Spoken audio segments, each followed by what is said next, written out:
Eh bien, nous allons pouvoir passer à un petit intermède musical avec un peu de jazz, avec le quintet de Fabien Anger, je ne sais pas du tout comment on prononce ça, Anger, qui va nous interpréter Kookaburras. Je ne sais pas si ça a un lien avec les oiseaux qu'on trouve en Australie, je ne sais pas du tout. On verra bien. En tout cas, musique, Magnéto Michel.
Et nous revoilà en live. Rebonsoir, j'espère que vous allez toujours bien.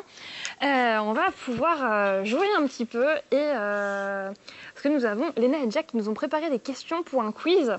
Alors on va faire ça un petit peu en improvisation. Je précise que je ne connais absolument pas les questions. Ils ont préparé ça de leur côté et je ne sais pas du tout à quelle sauce on va être mangé. Faut que je réponde tant qu'à faire, vu que je ne connais pas les questions. Pour une fois que c'est un quiz où c'est pas moi qui pose les questions, vous allez voir toute ma non-culture. Mais donc, et le chat peut-être va aider aussi. Chat, voilà. C'est le but. Voilà, donc ce qu'on va faire, ce que je vous propose, c'est que vous posiez les questions. Voilà, le chat peut répondre. Enfin, j'encourage le chat à répondre. J'encourage les gens qui sont dans la salle aussi à répondre. On a plus grand monde dans la salle, mais quand même, ceux et celles qui sont là, les meilleurs sont encore là. Et puis voilà, vous n'aurez pas rien à gagner à part la fierté d'avoir bien répondu et peut-être avoir appris des connaissances. Mais voilà, tout le monde est prêt ? Tout le monde est prêt. Allez. Bah, c'est parti du coup. C'est parti. Alors. Léna, tu commences par une première question ? Bah ouais, on va commencer assez facile, je dirais. Après, on verra. Est-ce que vous connaissez l'âge de l'univers ? Quel est l'âge de l'univers ? Alors, non, il y a des propositions, mais on va pas dire les propositions, c'est trop facile pour l'instant. Ouais, moi j'ai 13,8 milliards d'années en tête. Une trentaine d'années. Ouais, trentaine d'années. Une trentaine. Trentaine de bananes peut-être. Est-ce qu'on peut calculer un âge en banane ? La durée de vie d'une banane. On peut calculer des radiations en banane. Oui, il y a la dose équivalente en banane, voilà, tout à fait. mais Tout à fait. Ouais, l'équivalent banane des becquerels, effectivement. Alors sur le chat, on a aussi 13,5 milliards d'années, 13,7. Voilà. Ça chauffe, c'est ça. Je fais encore ça. De l'univers. Ouais. Il y a la bonne réponse dans la salle. Est-ce qu'on en est sûr ? Ça a été confirmé par Agnès dans les papiers qui sont sortis. Voilà, donc si Agnès l'a dit. Après, il y a plusieurs méthodes. Voilà. Alors comment on fait du coup ? On peut faire de plein de manières. La manière la plus... On calcule, après moi je perds. On calcule. Si vous dites comment on fait, arrêtez-moi. Alors... Non, le calcul de l'âge de l'univers, il y a plusieurs méthodes. On peut utiliser... alors, Hervé, je suis sous ton contrôle parce que je ne suis qu'un étudiant. Donc on veut en fait mesurer la constante de Hubble qui est en fait compliquée à mesurer précisément. Il y a deux méthodes globalement avec les supernovas d'un côté et quelque chose d'autre de l'autre que je ne sais plus ce que c'est, mais ça va me revenir peut-être un jour. Et, en tout cas, ces deux méthodes obtiennent deux nombres qui ne sont pas vraiment cohérents, mais voilà, les deux donnent à peu près 13,8 milliards d'années. En tout cas, quand on prend l'inverse de ce paramètre qui dit Hubble, on obtient à peu près 13,8 milliards d'années. Voilà. Et donc le paramètre Hubble, c'est un paramètre, c'est pas une constante vraiment, c'est un paramètre de l'univers, voilà, et il évolue au cours de l'évolution de l'univers, voilà, depuis sa naissance jusqu'à aujourd'hui, et à chaque époque de l'univers, il est constant. Voilà. C'est ça. C'est le maître étalon de l'univers, c'est beau. Et Hervé, j'espère que j'ai pas trop dit de bêtises. C'est très bien. Et l'autre méthode, c'est le fond cosmologique. Bah voilà, exactement, le CMB. Le fond cosmologique, ah oui, voilà. C'est toujours lui. L'IAS, Paris-Saclay, tout ça. Voilà. Le CMB, le fond cosmologique. Pardon, les Planck. L'évidence est évidente. Pardon. Effectivement, alors pour être honnête, quand on utilise le fond cosmologique, on utilise aussi des mesures à barre redshift pour combiner, parce que le CMB seul, c'est un petit peu compliqué. Mais effectivement, les deux types de mesures donnent des résultats très proches, mais quand même pas, tu l'as très bien dit, mais pas suffisamment proches pour qu'on parle de tension. Exactement. C'est-à-dire le fait que c'est quand même pas dans les barres d'erreur et on se demande s'il y a un gros problème ou pas. Et donc ça agite un peu la communauté. Mais effectivement, la constante de Hubble, c'est en mégaparsec en kilomètres par seconde par mégaparsec. Donc c'est un temps moins 1. Quand on prend l'inverse, ça donne un temps. C'est à peu près l'âge de l'univers. Voilà. Donc les mesures de Planck, c'est 13,119 milliards d'années, plus ou moins 0,4%, un truc comme ça à peu près. Et DES, dont a parlé Agnès, ils ont remesuré de manière un peu différente des âges tout à fait similaires et compatibles. Voilà. Super. Bravo. Donc bravo Alice, bravo à tout le monde. Il était à peu près dedans. Voilà. Bravo le chat. Bravo au chat. Exactement. Alors, À moi de poser une question. Ouais, vas-y. allez. Choisis. Un peu plus compliqué, un peu plus. Mais c'est plus proche. C'est plus proche de nous. C'est plus proche de la Terre. C'est la Lune. Ok. Est-ce que vous avez une estimation du nombre de cratères sur la Lune? Allez. Qu'est-ce que tu appelles cratère, tu vois? Est-ce que... Oula. À partir de quelle taille c'est un cratère? Que ce soit un vrai cratère. cratère. Défini comme un cratère par. Toute la Lune. On accepte un facteur 2. Ça, hop, une face, l'autre. 10 000. 30 Une trentaine, genre. La trentaine. Mais 500. 500. Moi, je dis 500. Ça dit 500, qui dit mieux? Dans le chat, combien on dit? 10 000, 3 000. Le nombre de cratères. Il y avait un nombre assez proche dans la salle. Hein. Ah, il y avait un nombre assez proche. J'ai pas entendu. J'ai entendu un nombre assez J'ai juste proche. entendu 500. C'est Mais... pas encore ça, mais. 15 000. 15 000. 15 000, 15 000. Combien de cratères sur la Lune, donc? Qui dit mieux? 15 000. La réponse était 9 000, donc j'ai entendu 10 000 tout à l'heure. Ça c'est magnéto Michel. Est-ce que dans le Magnéto. chat on avait des bonnes réponses? 30 000 et puis 35 000. Donc Un peu surestimé. Un peu surestimé, effectivement. Le facteur 2, non, ça fait, Le c'est facteur trop. 2. C'est trop, là. Je sais même pas. on a eu environ 10 000 qui vient d'arriver. Ah. C'est bien, bravo. Bravo. Alors, As-tu une autre question à nous je proposer? réfléchis. Réfléchis. Des faciles. Des faciles. Mais pas Des trop faciles non faciles. plus, tu vois. Sinon, je prends au hasard. Ah, Parce que vous en avez préparé beaucoup des questions. on a Ouais, préparé il y pas en mal a, de il y en a une questions, vingtaine, il y en a une vingtaine, mais voilà, normalement Encore. c'était en format QCM, donc il y avait les réponses proposées. Et en attendant, une vraie question sur le chat, c'est qui a compté les cratères de la Lune? ça. Qui a compté les cratères de C'est la une bonne C'est question. une bonne question, mais j'imagine que j'imagine que l'Union des astronomes. Hervé. Ah oui. Il veut Ah. plus jouer. Mais Oh. j'imagine que les astronomes professionnels l'ont fait. Et l'Union des astronomes. On garde la question pour Hervé pour quand il reviendra. Ouais. On peut peut-être, si t'as pas toujours de questions, on peut peut-être parler de la température de l'univers, du Ouais. vide, Ouais. du vide en tout cas, De l'espace. de l'espace. Voilà, Quelle est la température moyenne voilà, du vide de l'espace? exactement. Ça, Moi, je dirais moins 60 degrés Celsius. Mais je sais pas pourquoi ni comment. c'est comme ça. C'est ça. Comme c'est un ça, chiffre comme qui te ça, vient comme c'est- ça. Voilà, c'est un chiffre qui me vient peut-être. Voilà, ça caille, c'est froid. Moins, Combien t'as dit? moins 270 là-bas. Bah, en fait, c'est la température absolue moins la température du fond diffus cosmologique. Exactement, Ah. exactement. C'est Oh, c'est bien Donc voilà, on a... le seigneur là-bas, hein, ça. Donc, Dans l'ombre, c'est exactement ça. dans l'ombre. Donc le zéro absolu, c'est moins 273,15 degrés Celsius. Et le fond diffus cosmologique est à peu près 3... enfin, moins... Comment dire? Il est à 3 Kelvin, et donc 3 Kelvin, ça nous donne moins 270 degrés Celsius.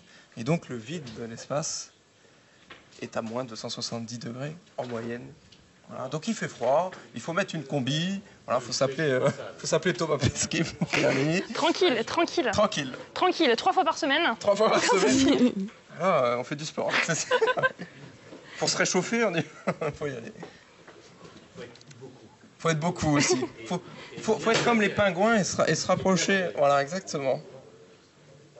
Léna, est-ce que tu as trouvé une question du coup? Alors, j'ai une question. On a fait beaucoup de chiffres là. On a fait beaucoup de chiffres. On va faire un peu des noms. Ah, Des noms, c'est bien. Alors, est-ce que vous savez comment s'appelle le plus gros astéroïde de notre système solaire? Parce qu'on a parlé un peu d'astéroïdes tout à l'heure avec Ryogu. Est-ce que vous savez comment s'appelle notre plus Alors gros là. astéroïde? C'est un objet céleste. Un caillou. Gros, mais pas assez gros pour être une planète. Un peu en forme de patatoïde. Qui Exactement. c'est un corps volumineux. C'est Un corps solide, effectivement. Un caillou liquide. C'est pas un C'est pas un caillou liquide. Bah, de la glace, quoi. Alors, que tu demandes le plus? Comment il Le s'appelle? plus gros. Le nom du plus gros. Du plus gros. Caillou. Caillou. Gros caillou. Gros caillou. Non, C'est ouais, Une idée dans le chat? Cérès dans le chat. J'aurais dit Cérès aussi, mais. Eh bien, c'est une bonne réponse. Wow. C'est Cérès. Cérès. Donc je sais plus exactement les. C'est RS, Cérès. On leur relance des cailloux. Donc Cérès, qui a un rayon de 473 km. Ah oui, Voilà. c'est un gros caillou, quoi. C'est un gros caillou. C'est voilà, c'est. Des fois, on dit que c'est quand même une planète naine, et, voilà, et elle est dans la ceinture d'astéroïdes.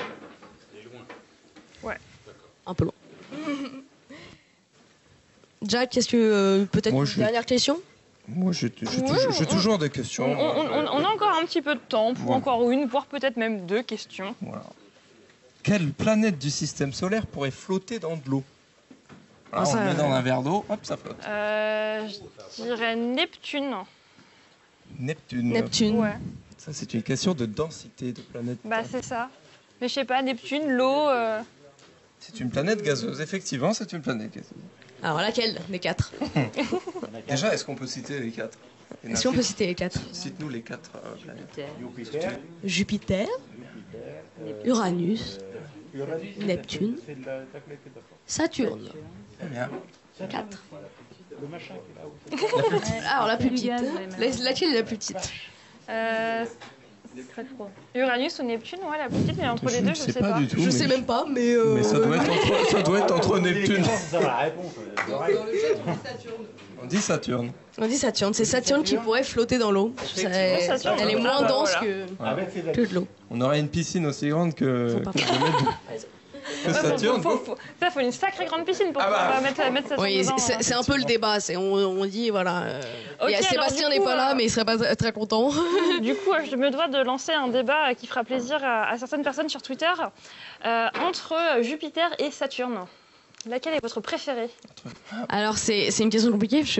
Je travaille sur un projet sur Jupiter en ce moment. Donc, j'aime beaucoup Jupiter. Mais c'est vrai que Saturne, les anneaux, voilà, hein, Les anneaux, c'est pas l'hexagone, mal. Mais ouais, j'hésite quand même. Parce que Jupiter, les petites lunes galiléennes glacées, c'est. C'est vrai. Ah non, je pourrais pas choisir. Moi, je dois. Si, tu peux quand même choisir. Bon, allez, juste pour Faut Magis, Jupiter, quoi. Ah, du coup, je vais dire Saturne. Mais pas pour les anneaux, mais parce que au pôle de Saturne, on a des hexagones réguliers, en fait, au pôle de Ouais, Saturne. c'est vrai. Ouais, Sont, mais c'est des- les pôles de Jupiter sont cool aussi. C'est vrai. Ils sont c'est bleus, vrai. et Mais en ils tout ont cas, les tourbillons, c'est un peu Van Gogh et tout. c'est vrai. Mais les hexagones réguliers au pôle de Saturne, qui sont très mal compris par les physiciens encore aujourd'hui. Et donc, on arrive un peu à les expliquer, à essayer de. On a des théories, mais c'est pas encore certain de pourquoi on a des hexagones vraiment réguliers de nuages au pôle de Saturne. Donc moi, je dirais Saturne. Système dynamique, le Exactement. chaos, l'ordre, dans En le tout désordre. cas, pour Jupiter, tapez 1. Pour Saturne, tapez 2 dans le chat. Faites votre choix. Il y a pas mal de Team Saturne dans le chat. Pas mal de Ouais. Team Saturne dans le chat. Mince, j'ai perdu. Tu vas poser une question. Nous avons une question de Pac-Man. Je voudrais revenir à la première question du quiz. Tout à l'heure, j'y recommence à jouer.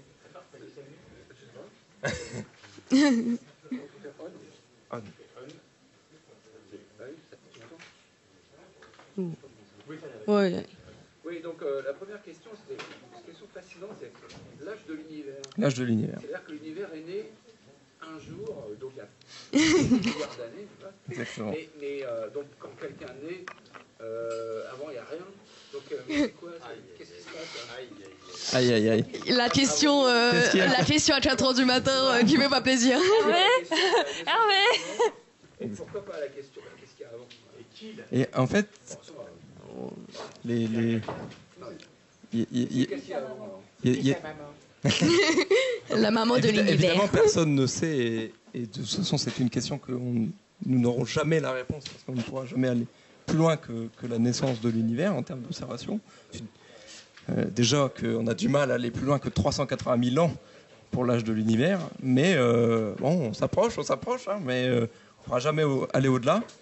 Et c'est une question que donc, le physicien et philosophe Étienne Klein a répondu en disant que c'est une question à laquelle en fait on ne devrait pas se poser cette question parce que voilà, c'est pas pertinent ni physiquement ni même philosophiquement parce que rien n'existait. Voilà. Donc la pensée n'existait pas. Voilà, y a pas... La première question des couilles n'est pas une bonne question. N'était pas... si. Bah si, c'est toujours intéressant de... La réponse n'était pas très bonne.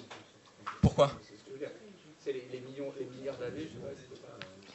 Parce que tu viens de dire que, en fait, tu viens de dire que c'était une question qui ne pourrait pas se poser. Donc... Pour avant l'origine de l'univers, non. Pourquoi donner un âge à l'univers alors qu'on ne sait pas vraiment ce qu'il y avait avant? Donc si on ne sait pas ce qu'il y avait avant, il n'a pas d'âge. Oui, mais on ne sait pas ce qu'il y avait avant, mais on sait quand même le commencement. Il s'est passé un truc. Il est 4h02 du matin, les débats philosophiques commencent. Exactement. Mais bon, c'est intéressant, merci pour la question. Eh ben merci à tous les deux en tout cas pour les beaucoup. questions du quiz. Peut-être qu'on en refera d'autres plus tard, on verra si on a des moments, mais je sais que vous en avez plein en stock. Voilà, puis on pourra en reparler de l'univers. Il n'y a aucun souci, de toute façon on est ensemble. Enfin, moi à un moment j'irai dormir peut-être quand même un petit peu, mais nous sommes ensemble en live jusqu'à 10h demain matin.